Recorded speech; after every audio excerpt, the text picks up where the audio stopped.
देखिए बीजेपी का सारा जो सियासी सिलसिला है वो हिंदू मुस्लिम और जो माइनॉरिटी को दबाने धमकाने डराने का है, उसी पे चलता है। ये कभी नॉर्मली पावर में नहीं आ सकते, ये कभी एमएलए नहीं बन सकते, एमपी नहीं बन सकते, मिनिस्टर नहीं बन सकते अगर ये हिंदू मुस्लिम के बीच एक कंफ्यूजन क्रिएट ना करे, ये कम्युनल और डिवाइसिव पॉलिटिक्स ना करे।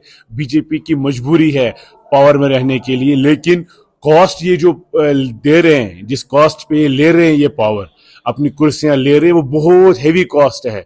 सेक्युलरिज्म, डेमोक्रेसी और फेडरल स्ट्रक्चर को तहस नहस करके बर्बाद करके ये इन कुर्सियों पे बैठते हैं और कम्युनल पैशन फ्लेयर अप करते हैं, लोगों को लड़वाते हैं, हिंदू मुस्लिम का फसाद उठवाते हैं। तो ये सब चीजें इनका सियासी गहने बने हैं इनके। उम्मीद करते हैं good sense prevails upon them. अभी इन्होंने कहा यहाँ हाउस में आज राष्ट्रवादी हिंदू नहीं है, राष्ट्रवादी सभी है। अक्सर मोदी जी अपने बयानों में कहते हैं, मानते कितना है वो मोदी जी कहते हैं, अक्सर अपने बयानों में कहते हैं 125 करोड़ भारतवासियों का।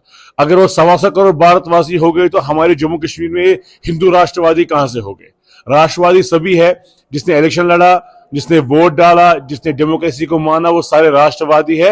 इन चीजों से परहेज करना चाहिए इनको। किश्तवाड़ में जब आफत आई थी तो हमारे ये सीनियर एक जो कलीग हैं सीपीआई से, मोहम्मद तारगामी साहब, उन्होंने अपने ज़ीरा आवर में जिक्र किया, पर्टिकुलरली उन्होंने शबीर शाह साहब का जिक्र किया। फिर ये डिबेट तो चलती ही रहती है। मैं समझता हूँ बहुत अच्छा एक पॉइंट उन्हें रेज़ किया और हमें इस पर ज़रूर सोचना चाहिए। नो डाउट हमारे पास लॉ इन्फोर्सिंग एजेंसीज नहीं है, लॉ एंड ऑर्डर नहीं है, होम डिपार्टमेंट नहीं है, मगर हाउस की सैंटिटी है, लोगों का एतमाद है इस हाउस को।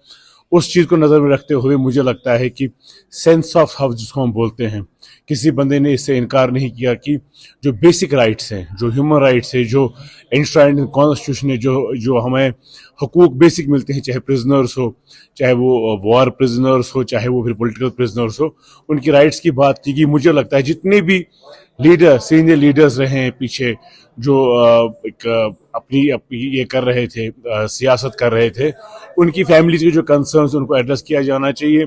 साथ ही कुछ जवान बच्चे, जो लड़के छोटे छोटे एफआईआर में बंद हैं, जो रियासत से बाहर है, उनको यहाँ लाया जाना चाहिए।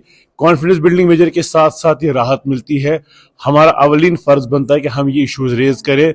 मैं तारगामी साहब का शुक्रिया करता हूँ, उन्होंने ज़ीरा आवर में ये बात की, और मुझे लगता है हर एक लेजिस्लेचर को इन चीज़ों पे बात करनी चाहिए, क्योंकि वो भी कश्मीरी हैं, वो भी हमारे अपने लोग हैं।